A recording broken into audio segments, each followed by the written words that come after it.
जुड़ा हमारा आज का बड़ा सवाल है कि गृह मंत्री का खुला संवाद और पैलेट गन पर दिया गया आश्वासन घाटी के लोगों में किस हद तक भरोसा पैदा करेगा।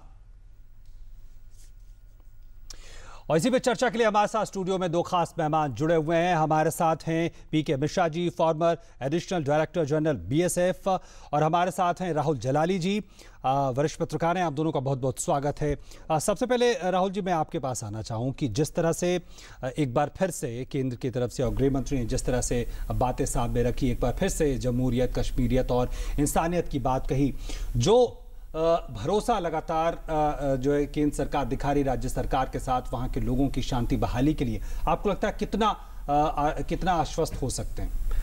देखिए, ये एक बहुत बड़ी पहल है, क्योंकि अभी तक आप देखें कि जो मीटिंग हुई प्रधानमंत्री की, अपोजिशन के जो जेएनके के नेता आए थे यहाँ पे, वहां से प्रधानमंत्री ने साफ कर दिया कि वो बातचीत के लिए तैयार हैं, और उन्होंने ये भी कहा कि वो जमहूरियत और इंसानियत के दायरे में सबके साथ बातचीत के लिए तैयार है। इसे दोहराया है गृह मंत्री ने। वो वहां गए और वहां जाके लोगों से मिले, 400 से ज्यादा लोगों से मिले, इसी बात को दोहराया। साथ में ये जो जमहूरियत और इंसानियत की बात है, उस पर ठोस मुद्दे भी उन्होंने सामने रखे। उन्होंने पैलेट गन की बात की। देखिए, ये छोटी बात नहीं है कि जो एक्सपर्ट कमेटी 2 महीने में रिपोर्ट देने वाली थी, वो 1 महीने और कुछ दिनों में ही रिपोर्ट देने वाली है। तो ये दर्शाता है कि केंद्र सरकार इस मामले में कितना संजीदा है, और ये एक बड़ा पॉजिटिव मैसेज जाएगा कश्मीर में इसको लेके। बिल्कुल। और इसके अलावा और जो बहुत बड़ी बात है, गृह मंत्री ने साफ जो बातचीत का दायरा है उसे बड़ा खुला रख दिया। उन्होंने फिर दोहराया कि इंसानियत जमहूरियत के दायरे में बातचीत होगी। संविधान की बात जरूर की, पर अब ये जो दायित्व है ये कश्मीर के उन लोगों पे है कि जो दरवाजे खोल दिए गए हैं, अब भीतर कौन आएगा, सवाल ये है जी। और महबूबा मुफ्ती जो मुख्यमंत्री, उन्होंने एक महत्वपूर्ण बात कही। उन्होंने 95% 95% और 5% इस तरह से जो उसको व्याख्यात किया है, ये काफी महत्वपूर्ण बयान माना जा रहा है। कैसे इसको आप देखेंगे? देखिए, बिल्कुल ये दर्शाता है कि जो स्थानीय हुकूमत है, क्योंकि उन पे क्रिटिसिज्म बहुत हुआ कि वो शायद वो कार्रवाई नहीं कर रही थी जो उनका पे करना चाहिए, पर महबूबा मुफ्ती ये अब साफ कर रही हैं कि वो कार्रवाई के लिए तैयार है। जो पत्थरबाजी कर रहे हैं बहुत ही सीमित लोग हैं, और उन पे अब स्टेट गवर्नमेंट कार्रवाई करेगी कि जो बाकी लोग जो शांति और सुख शांति में जीना चाहते हैं, तो उनके लिए माहौल बने कि वो वैसे जी पाए। एक ये। दूसरा सवाल ये भी है कि जब तक पत्थरबाजी और वायलेंस रहेगा कश्मीर की सड़कों में, तब तक बातचीत भी करना बड़ा कठिन रहेगा। तो ये माहौल दोनों के लिए बनेगा। अगर आप ये एक सिचुएशन बनाए कश्मीर में जहां थोड़ा सा पीस आए, काम आए, तो बातचीत भी सबके साथ अच्छी तरह हो जाएगी और कश्मीरी भी थोड़ा सुख से जिएगा। जी बिल्कुल। और मिश्रा जी, अगर हम बात करें पैलेट गन की, जो एक तरह से सुर्खियां लगातार और एक केंद्र बना हुआ था, उस पे बड़ी साफ बात उन्होंने कही कि इसके विकल्प की तरफ हम जा रहे हैं और रिपोर्ट जल्दी ही आएगी 2-3 दिनों के अंदर। क्या कितना बड़ा आश्वासन ये आपको लगता है? और मैं बताना चाहता हूँ कि ये जो हमारा पैलेट गन है, मैं एक चीज बता रहा हूँ, ये पैलेट गन है क्या? ये यूएसए में स्वाट जो है, इसको ये रेमिंगटन शॉट गन इनको इस्तेमाल करते रहते हैं क्राउड कंट्रोल मेजर के, भीड़ को नियंत्रित करने के लिए इसका इस्तेमाल होता है। ये हमारा ऑर्डिनेंस फैक्ट्री ईसापुर में बनता है। इसका अम्निशन पैलेट जो है हमारा कंट्री में बनता है। इसका जो है मोस्टली ये सेफ डिस्टेंस से फायर करते हैं। सेफ डिस्टेंस आप समझ लीजिए 200, 300 या 500 गज तक जो है सेफ डिस्टेंस। लेकिन सुरक्षा बलों की दृष्टि से सुरक्षा बलों या सीआरपीएफ ने खुद इसके बारे में अपना पक्ष सामने रखा है, और ये रखा है कि किस तरह से क्यों उनको इस्तेमाल करना पड़ता है। ऐसी स्थिति में आपको लगता है जब विकल्प की बात करते हैं तो किस तरफ देखना चाहिए, कितना आश्वस्त होना चाहिए? विकल्प के लिए बहुत जरूरी है, क्योंकि इसका इफेक्ट जो है, ये इसका इफेक्ट सॉफ्ट टिश्यू के ऊपर पड़ता है। सॉफ्ट टिश्यू को होता हो गया मुंह के ऊपर, आंख जो है हमारा सॉफ्ट टिश्यू है। तो ये जो है इसका जो सेफ डिस्टेंस है ये एक्चुअली उसके ऊपर कायम नहीं रह सकता है, क्योंकि वहां पर जब भीड़ होता है, जब पत्थरबाजी होता है, तो ये कभी कभी ये घूमते हैं, दौड़ते हैं, नीचे झुक जाते हैं, तो एम्ड फायर वेस्ट के नीचे सीआरपीएफ नहीं कर सकता है, इसलिए ये कहीं पर भी बदन में लगता है। और अगर सिर के पास कहीं पर लगता है तो इसका इफेक्ट मुंह में और आंख में होना स्वाभाविक है, जिसमें कि काफी लोग जो है शहीद हो गए। अब इसका विकल्प जो है हमारे पास पेलेट गन के सिवाय और भी है, चिली पाउडर गन, हमारे पास pepper spray guns, then we have water cannon. Then main चीज जो है, जो मैं सोचता हूं, हमारे पास टीयर स्मोक गन है जो इस्तेमाल हुआ है। तकरीबन हमारा 6,850 टीयर सेल्स जो है सीआरपीएफ ऑलरेडी कश्मीर में इस्तेमाल किया गया है। ठीक है, ये टीयर स्मोक जो है हमारा अपना प्रोडक्शन है, जो बीएसएफ ग्वालियर में इसको प्रोड्यूस करता है।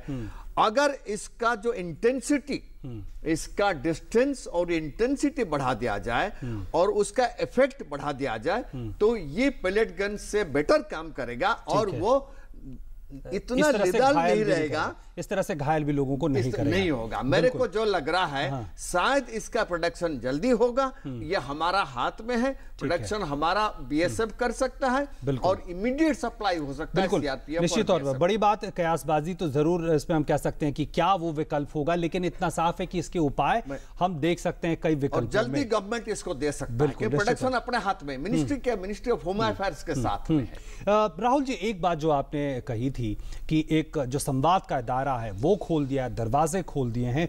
कुछ कदमों की अगर हम बात करें, चाहे वो नोडल ऑफिसर की नियुक्ति की बात हो, एक सर्वदलीय प्रतिनिधि मंडल की बात हो, इन कदमों को आप कैसे देखते हैं? कितना ये विश्वास बहालेगा? क्योंकि हमने देखा था जी संसद में भी जब इस पर चर्चा चल रही थी, तमाम राजनीतिक दल ये इच्छा जता रहे थे कि वहां पे लोगों को जाना चाहिए, बातचीत करना चाहिए। बिल्कुल सही है। देखिए, ये जो पूरा आप जो कह रहे हैं, इसमें ये केंद्र की एक मंशा दिखा रही है कि केंद्र चाह रहा है कि कश्मीर में सिचुएशन जो है वो नॉर्मल हो जाए। उसके लिए वो किसी हद तक जाने के लिए तैयार है। बहुत सारी बातें मान ली गई हैं। देखिए, जमहूरियत इंसानियत के दायरे में उसमें ये पॉलिटिकल डेलीगेशन जो तमाम जो बात आ रही है, उसमें ये जरूर कहा गया है कि महबूबा मुफ्ती से मिल के बात होगी और ये डेलीगेशन जरूर जाएगी वहां पे। मुझे लगता है कि ये डेलीगेशन जरूर जाए, जो तमाम राजनीतिक दलों के मेंबर्स हों वो जाके वहां बातचीत करें, पर उसके लिए थोड़ा सा ग्राउंड वर्क करना चाहिए कि जो ट्रैक 2 कहा जाता है, ये सारी बातों के लिए ट्रैक 2 लेवल पे, और मुझे ये सिलसिले शुरू हो चुके हैं। ये नहीं है कि केंद्र बैठा हुआ है, कई सारी चीजें ट्रैक 2 लेवल पे हो रहे हैं यहाँ पे, और इसका नतीजा आप देखेंगे बहुत जल्दी निकलेगा।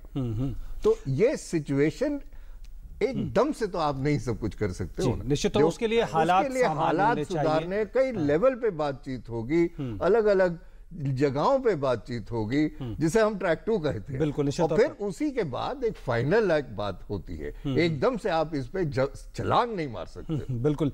एक बात और जो लगातार केंद्र सरकार जोर दे रही है युवाओं के मुद्दों को लेकर, और युवाओं के भविष्य की बात आज गृह मंत्री उन्होंने की है, और यह साफ संदेश दिया कि इससे कम से कम इस तरह पत्थरबाजी या तमाम गतिविधियों से भविष्य तो कम से कम नहीं बनेगा। बिल्कुल सही है। देखिए, और काफी स्कीम्स हैं जो केंद्र सरकार ने शुरू की हैं, कश्मीर के, खासकर कश्मीर के युवाओं के लिए, जम्मू कश्मीर के युवाओं के लिए है, पर उनमें कई सारी स्कीमें टारगेटेड है कश्मीर के युवाओं का। हिमायत, मैं गिनाते जाऊं, Udaan, Himayat, prime minister special scholarship scheme, इतनी है। बिल्कुल। और एक वर्ग है जो उसका इस्तेमाल बिल्कुल कर रहा है, बिल्कुल कर रहा है। आप देखें कि इतने हमारे देश में इतने कॉलेजों में जो कश्मीरी बच्चे आके पढ़ रहे हैं, ये नोडल ऑफिसर, उनकी शिकायतें हैं और बहुत सारी शिकायतें जेन्युइन हैं, इसीलिए ये नोडल ऑफिसर को बनाया गया है। ये एक बहुत बड़ा कंसेशन है, एक बहुत बड़े डिमांड को माना गया है। तो ये सारी चीजें जो है, कम से कम